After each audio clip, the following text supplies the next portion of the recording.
Every guest I reach out to, without a doubt, they say something along the lines of, "Oh, I don't know if I'm good enough for your lineup." That had me thinking, what is the connection between humility and entrepreneurship? Produced by Podcast Architects.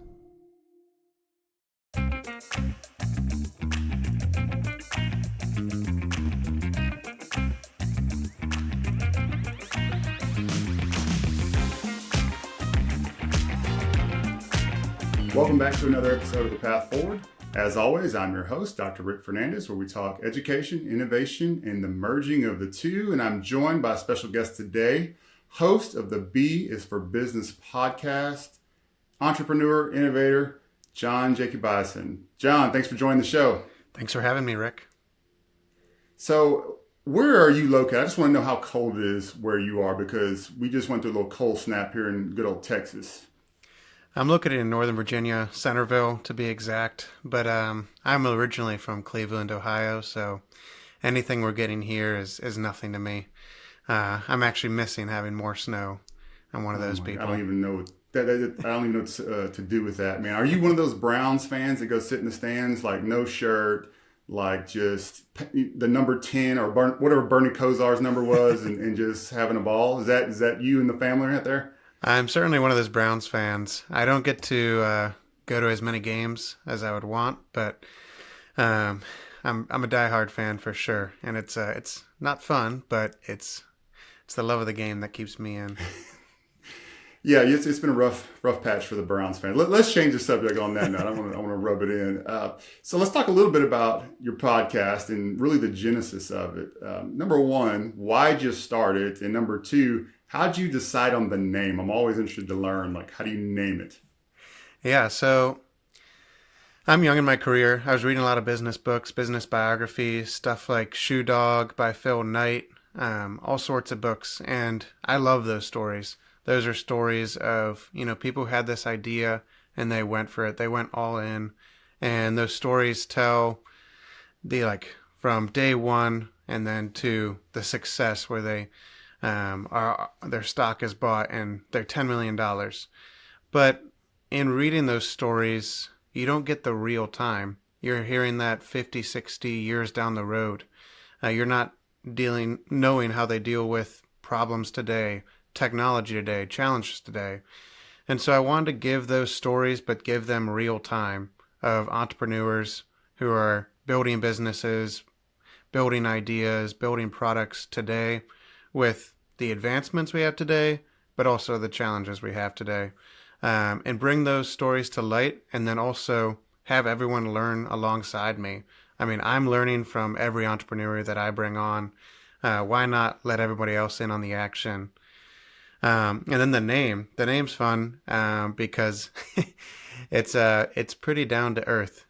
I'm thinking about SEO, and if I want someone to search for a business podcast, I want mine to pop up. And so I'm like, how can I have the actual word business in my name? And I wanted it to be catchy. I wanted it to be short and sweet. And B is for business. I thought, that sticks in a mind pretty well. So that's how it came about. So maybe not as fun, but it's worked out so far.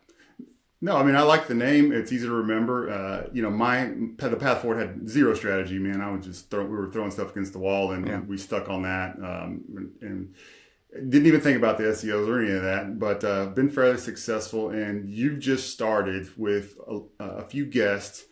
What are you looking for from a guest? Like, do you want them to be have a certain background, a certain sector of business, or are you just looking for who's going to dive into their story and share?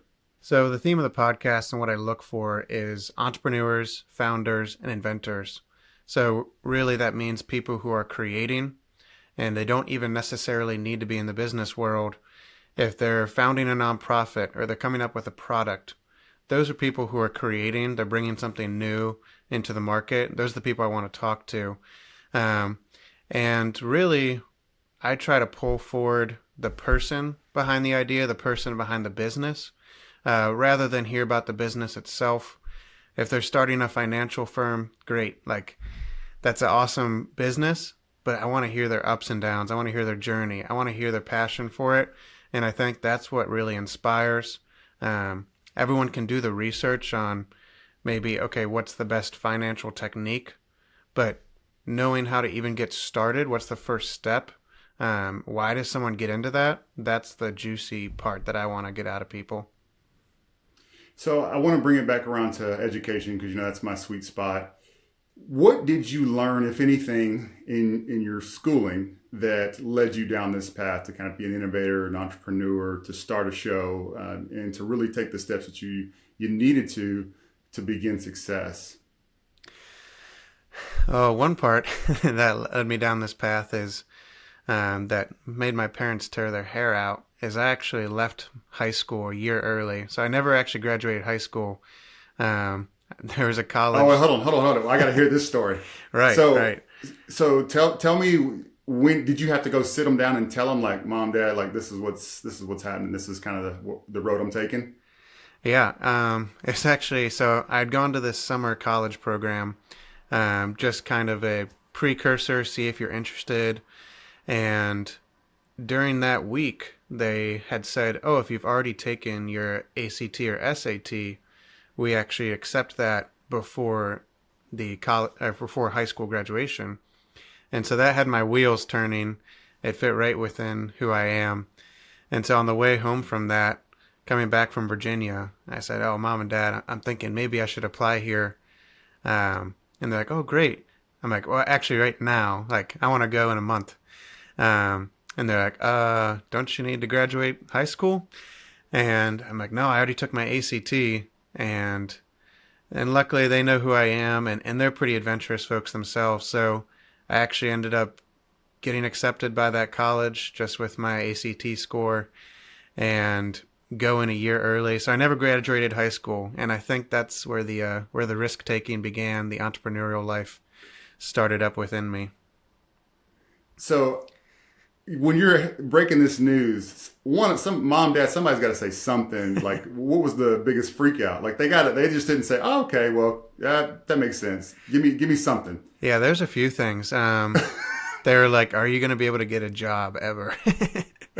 And I was like, "Well, hopefully, once I have a college degree, no one will care about my high school degree."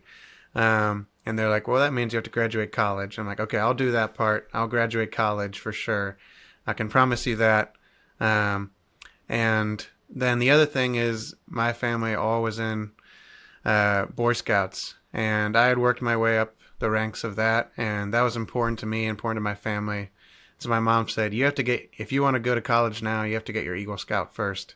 And she really pushed me to get that done, which I ended up doing before heading out. And I'm really happy I did that. That's something that I'm still passionate about. I think it's great for development of young people. And so that she pushed for that. And then they wanted me to like tell them more about the college too. They're like, "Where are we sending you? You want to go to Virginia? That's 6 hours away." So I kind of stepped back and was like, "Okay, here's the plan," and sort of settled them and made them feel like, they weren't setting me up for failure. So how does that go down at Christmas and Thanksgiving? When the "Hey, John, what are you up to?" "Oh, our son, he's not a high school graduate." Is that because as a parent, like we don't think about those things when we're kids in the moment of what we have to deal with as the parents explain our choices, right? But it always is a part of the pie of explaining what your kids are doing or what they're not doing or whatever crazy ideas that they may have. So I'm sure I had to get mom and dad on the show at some point and get their perspective of it as a parent going through an educational, not crisis, but something that you got to really think about and decide, all right, what's in the best interest of my son and his future. That's hilarious. Yeah, So I have you get three to older college. brothers. I have three older brothers, and they often like to point out that John's a high school dropout with no other context. So it's Yeah, they just leave it hanging. no one forgets. That's So hilarious. they bring that line out every holiday. Oh, that's awesome. Yeah. Just, hey, this is my brother John. He's a high school dropout. Yep, So, exactly. and then walk off like, no, just leave it there. That's hysterical. When you got to college, right, what did you learn to prepare you for what you're trying to accomplish now? Or if anything? Right. So I had a liberal arts degree, and so that means all 4 years you're studying history, philosophy, theology, and English. So unlike most people's collegiate experience, or not most people's, but rather a lot of people who are focused on a specific discipline, whether that be engineering or education, computer science, liberal arts gives you more of the broad background, and you're looking back all the way to ancient Greece, ancient Rome, all the way up to modern, how people are thinking, how events go down, the relation between the two. And so I think it gives you a wider perspective. You know, if I had gone to college for just engineering, which I had thought about beforehand, or just marine biology, and I also had thought about that, you know, I would have sort of been sent out into the world with that discipline in mind. But I think having the wider net of the whole background, history, philosophy, going back centuries, it opened my mind up to how the world really works and how things interact. And it got me more interested in a lot more, I guess, is what it did, Sure. instead of being sort of one-track minded. So, as you have guests on and you've done a lot of reading about entrepreneurs and how they become successful, do you pick up on any commonalities between guests of like, that this theme keeps reoccurring? Anything that you can pull out of that and say, you know what, this is something that I've got to keep my eye on because it feels like everybody that's an entrepreneur, successful entrepreneur, has this about them or has this character trait? Yeah, definitely. I'm only a few months in, but I would say there's three things that come across all guests.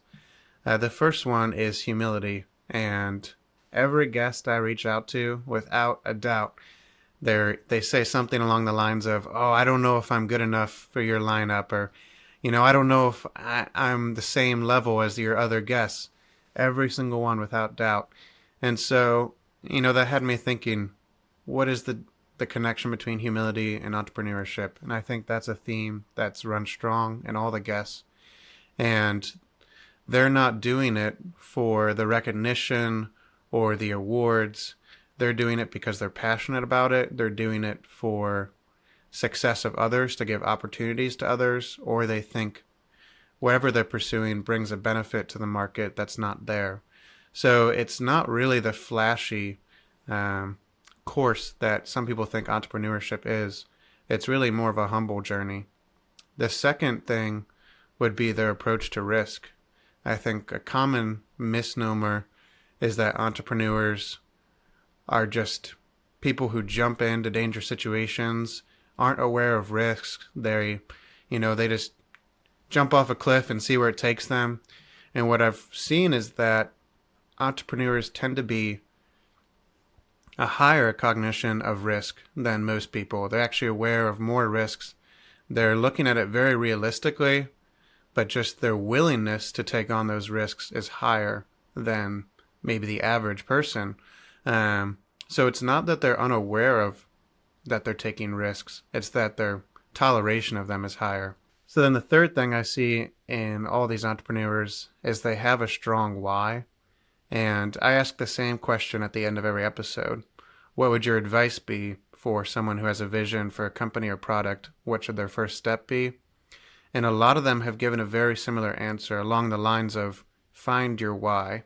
And that's also something that comes from Simon Sinek, who's a popular voice on these type of things.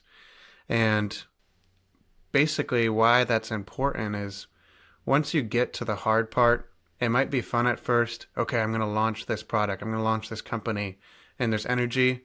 But once you start hitting those harder parts, your why has to push you past those. If you don't have a really passionate why you're doing something, you're going to get stuck at those points and it's going to fail from that point. So you need to have something stronger pushing you forward. And I've seen that in almost every guest so far. So you mentioned risk. When you think about risk in some of your guests, do they have a little bit more foresight than, say, your average Joe? Are they able to see around the corners a little bit better and therefore mitigate some of that risk, although, the average person may not see it? Yeah, I think definitely. And it's closely connected to having a vision for what you're doing. They're not just plotting out tomorrow, when they're thinking about their idea, they're thinking about, what do I want this to be in a year? What do I want it to be in 5 years? What do I think this will be in 10 years? And they have a much grander vision. And so I think that allows them to sort of look ahead, like you're saying, look around the corner. Okay, 5 years. I want to have 50 employees. What will be the risk then? Okay, I need to have HR by then. I need to have systems. I need to have a way to promote people. I need to have a way that I increase salary. And so once you have that vision, and I think that's what a lot of these entrepreneurs have, then it allows you to look ahead and see, okay, what are the risks around the corner, and can I be prepared to address those? So it closely connects with having a vision. So let's look 3 years, 5 years down the road for your vision, and we'll take B is for business, right? What type of people would you hire? Would you bring on the team? Like if you had to hire, all right, I need a right hand person for the company. What are you looking for? What stones might you overturn to find the right fit for your company? Yeah, for me, I'm looking for someone who can be almost a salesman, going out, finding good guests, and then going out and promoting the podcast.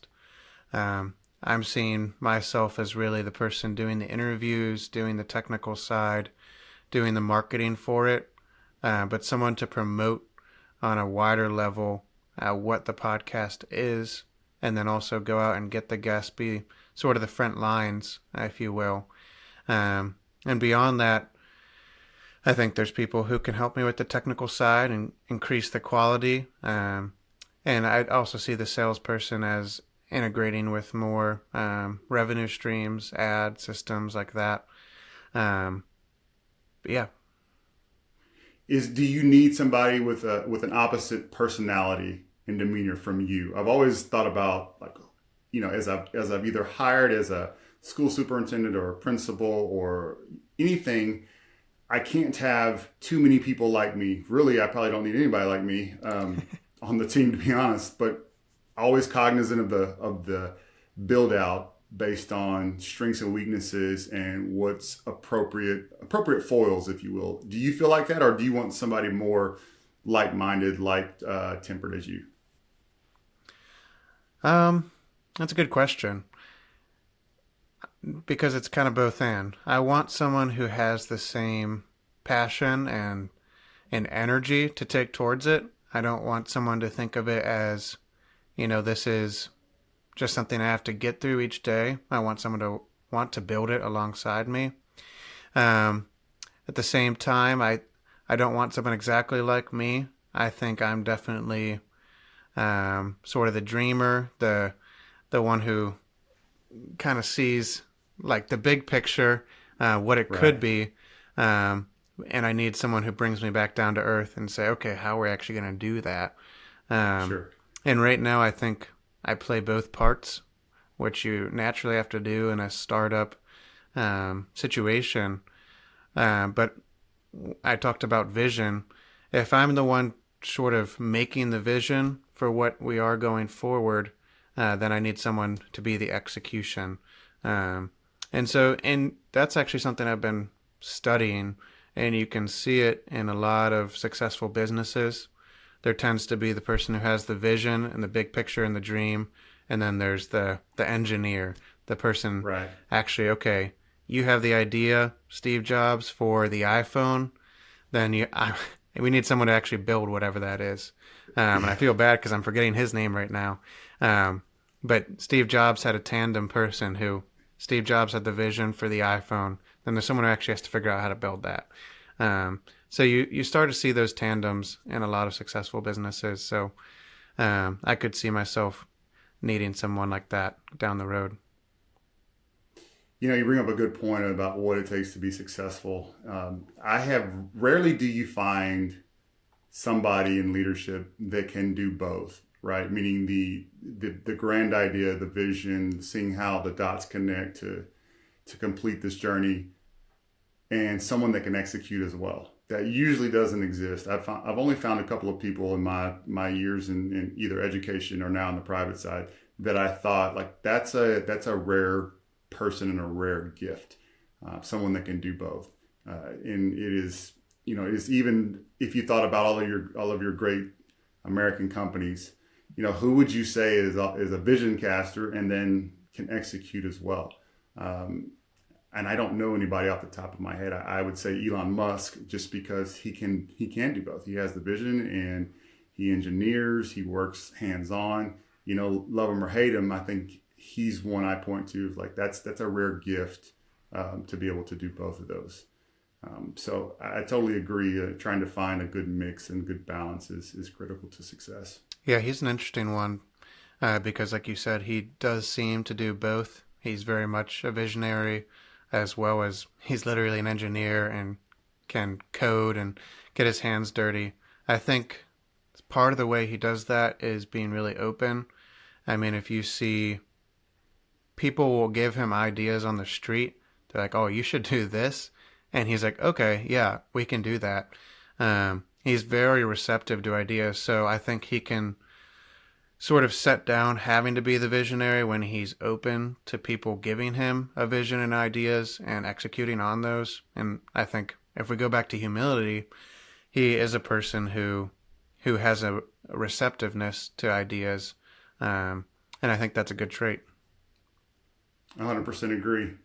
Okay, let's do a little rapid fire to end the show here. All right. So you mentioned you took a little bit of a different path for your education. When you start hiring, what's going to be the minimum education qualification to join the team? Are you going to make high school diploma the bottom? No, definitely not. I've if I can't hire myself, I'm not sure I should make that a qualifier. Might get fired first employee. No, what I think is becoming a trend and will continue to grow is looking more at experience. And I think you especially see that people who have self-taught programming, self-taught how to build a car. There's people who have access to information in different ways now, and people who are giving themselves the equivalent to degrees on YouTube. So what I'm looking for really in the future is experience and getting experience in the real world. If you've done 4 years of being an apprentice somewhere, I look at that as very valuable, Sure. and would look at that as very valuable. I find that the curious people often make great teammates, right? That they're just intellectually curious. They're always learning about something, even if it doesn't pertain to their job or their skill set. It's just the search for knowledge. And when you give them some of the passion, they'll go find the answers, right? They'll go seek it out. They'll go learn it. They'll go solve it. Having a couple of those folks that are just relentlessly curious, I think makes a great, great team. And I've been very fortunate to be around those folks for a lot of my career, and feel like I've turned in and involved to one of those folks. Just have a lot of curiosity about a lot of different things, and then try to figure out how to solve whatever the problems may be. What is your one guest that you would want to have on? Any guest you could have, who you taking? Who you bringing on? Ooh, that's a good one. I feel like I know I'm gonna have one of those. Sometimes I don't even let myself dream like that because I'm like, I gotta build first. Mark Cuban is someone I've always thought is pretty down to earth, and what I like about him is he's still willing to get into new stuff, and you can tell that's part of his personality. Like, he could sit back today and he's fine for life. He's set. Right. Everyone knows that. A couple lifetimes, he's good. Right. But then I think he's in his 60s, and he's like, okay, I'll start a new way to get prescriptions. He doesn't have to do that, but he's still curious. So he's one that I've always been interested in. Yeah, I can't think of anyone else for now. I haven't let myself dream like that too much. I like Mark Cuban. I think Mark Cuban would be a great get. And you'd be surprised. The great thing about social media is there's a lot of access, and you'd be surprised who says yes, just to come on, and they see somebody that's trying to grow their show, and you get a lot of yeses. And I think it's worth reaching out with those big ticket guests and firing away. All they can tell you is no, right? So I would say go for it if you get the opportunity to pull somebody in, and you just never know.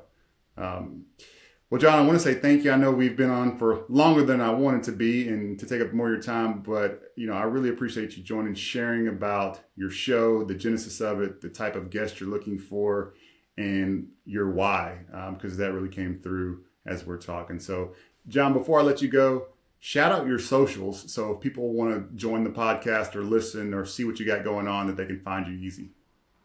Yeah, you can find me on pretty much all social media at B is for Business on LinkedIn and Facebook, and B is for Business Show on X and Instagram. And just click that link and you can join the newsletter as well to get the episode right to your inbox each week. And if there's any entrepreneurs out there that said, hey, I'd want to be a guest and show what I can do, or jump on and have a conversation with John, how do they reach out to you? Absolutely. You can reach out to me on any of those social platforms, or you can shoot me an email on Jack, J-A-K, at thebison, B-I-S-I-N, difference.com. And we'll put those links in the bottom for you, so you can have those if you're interested. Sweet. All right, man. Thanks so much, you being Rick. here. Thank you. Have a good one.